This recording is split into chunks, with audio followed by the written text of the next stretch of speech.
Sometimes you can get frustrated just because of the way you perceived a thought. Now, I'm going to be talking about the mistake I made last week and how your perception of the way you think of something will affect the way you feel about it. And I'll be talking about how I resolved this problem. Anyway, let's get straight into the video. Get to know me personally with my one-on-one coaching. First call is absolutely free, so check that link out in the description after this video. So last week I was put to the challenge of learning a new skill, which is something that I've never done before. So pretty much for work we had to drill into the ground and put a bolt in the ground, which is called dyno bolting. And I never had done it before. And before that point, I was like, yep, I can do it. I'll be able to do this. But when I got into the moment and I started doing it, I started to get anxious about stuffing up. I started to get anxious about not doing something right or misaligning it, not drilling it correctly. And then lo and behold, eventually I made a mistake and then I just couldn't control myself. I could control myself, but I was just acting really peeved off and annoyed.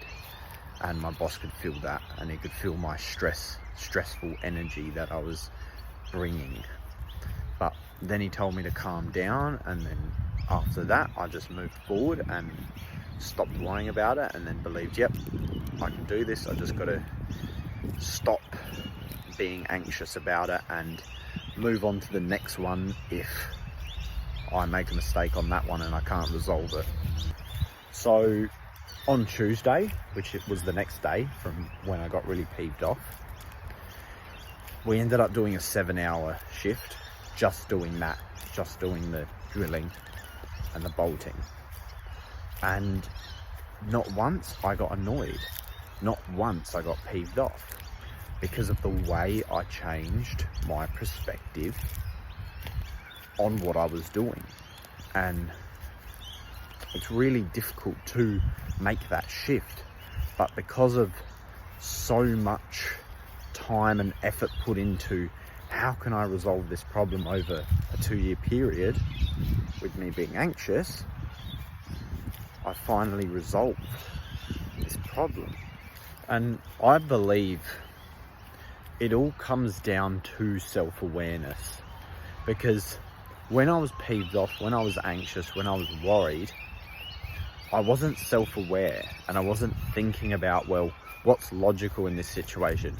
I was just thinking about one thing, which was, I'm going to do this, I should get it done, I should be good at it.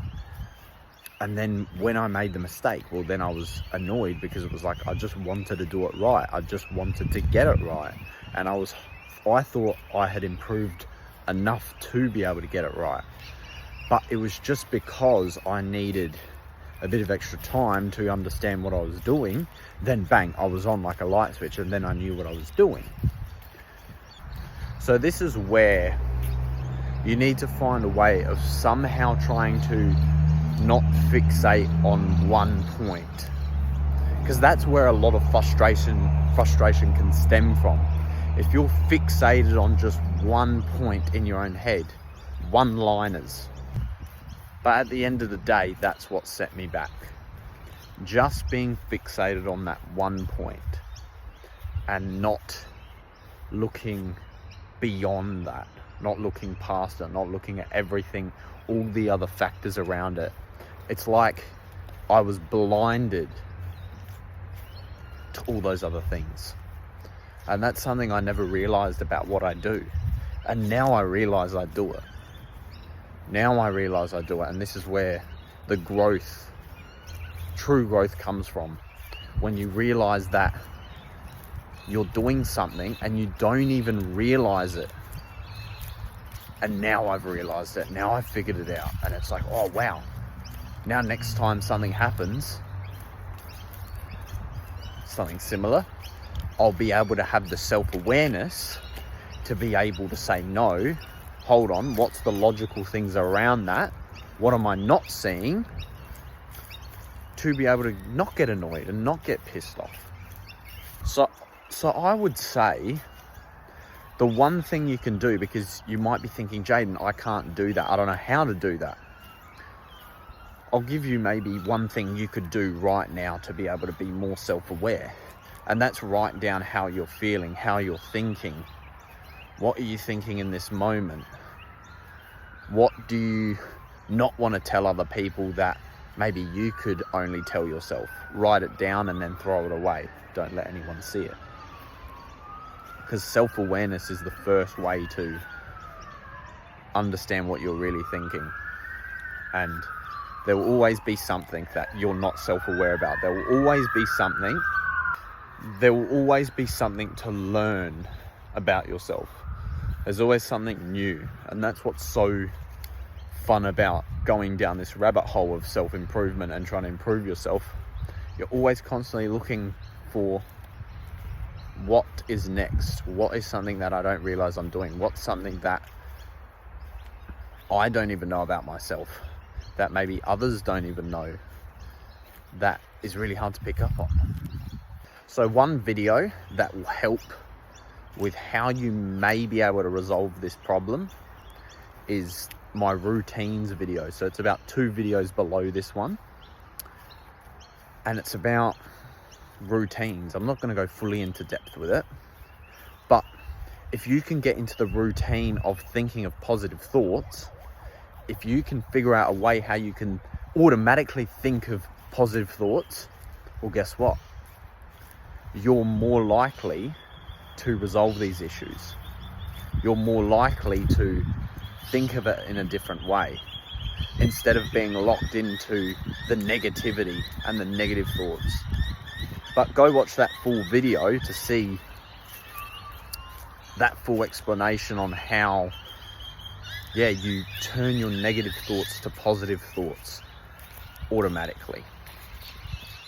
So to recap, you have a thought and you're locked into that thought and you can't see past that thought.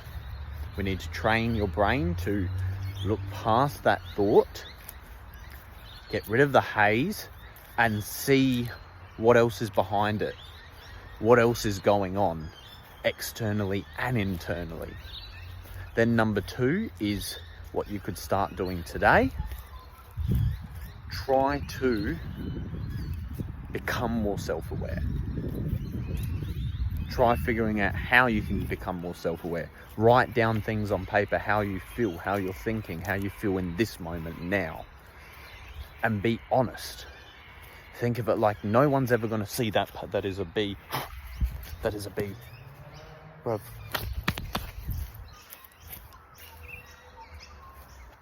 So think of it like no one's ever going to see that paper, which they won't. And just write down your honest thoughts and destroy your ego. That's the most important thing.